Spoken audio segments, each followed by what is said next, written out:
What if the most universally recognized and adored woman in the entirety of human history never actually existed?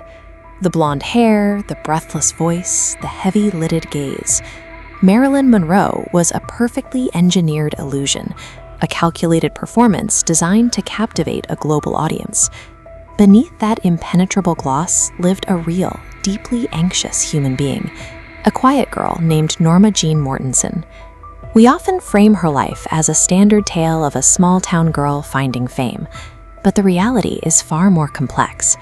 Norma Jeane didn't just find fame, she constructed a goddess to act as a shield between herself and a world that had already rejected her. This persona was a sophisticated survival mechanism. It was the only way a broken child knew how to navigate a reality offering no safety. To understand this mechanism, you must look at what it protected. Norma Jeane spent her youth shuffled through a cold, indifferent foster care system. Her early years were defined by sterile wards, sudden relocations, and a profound isolation. Psychologists refer to this as an attachment deficit.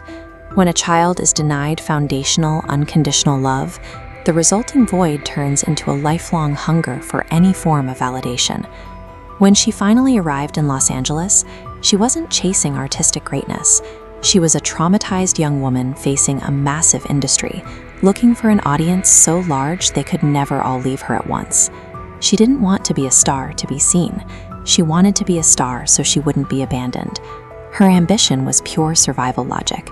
If the entire world was watching her, she couldn't slip through the cracks and be forgotten. Hollywood knew exactly what to do with that kind of hunger. Studio executives took the brunette orphan and meticulously manufactured the blonde bombshell. Every smile, every walk, and every public appearance was clinically packaged and sold to the masses. The strategy worked with terrifying efficiency. She became a global obsession, commanding an audience of millions and stalked by walls of cameras everywhere she went. The volume of the crowd only highlighted the quiet of her private life. When the directors called cut and the flashbulbs cooled, she returned to an empty room, haunted by severe paranoia and a growing reliance on sedatives. A vicious dissonance took hold. As the character of Marilyn grew larger, wealthier, and more powerful, the actual woman, Norma Jeane, was pushed further into the shadows. By the peak of her fame, a cruel irony had set in. The more fiercely the world worshipped the mask, the more entirely the actual woman disappeared. That deep invisibility poisoned her closest relationships. Her private life dissolved into a highly publicized trail of shattered trust and failed marriages. This animation maps the friction of her life. As the volume of global attention expands, the space for actual human connection is literally crowded out of existence. She married brilliant writers and famous athletes, hoping to finally be anchored. Yet a painful pattern emerged. These men fell completely in love with the invincible fantasy of Marilyn and recoiled when faced with the fragile reality of Norma Jeane. The world fell in love with a mask and grew angry when the woman underneath needed to breathe. Fame proved to be a completely hollow transaction. It gave her an endless audience to witness her suffering while offering absolutely no medicine to cure it. Maintaining a fictional identity every hour of the day is an exhausting physical and mental burden. For over a decade, she carried that weight without a moment of relief, relying heavily on medication just to sleep, to wake, and to perform.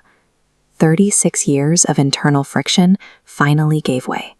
The fractured psyche, exhausted from over a decade of high-stakes performance, simply stopped carrying the weight. In death, the separation became permanent. The tragedy immortalized the character of Marilyn forever in our culture and permanently buried the creator.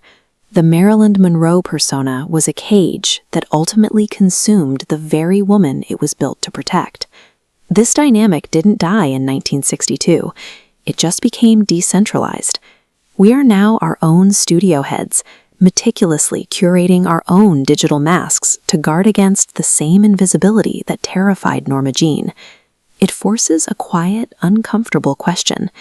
When we project these flawless versions of our lives to be perceived by others, are we actually seeking to be known, or are we just terrified of going unnoticed?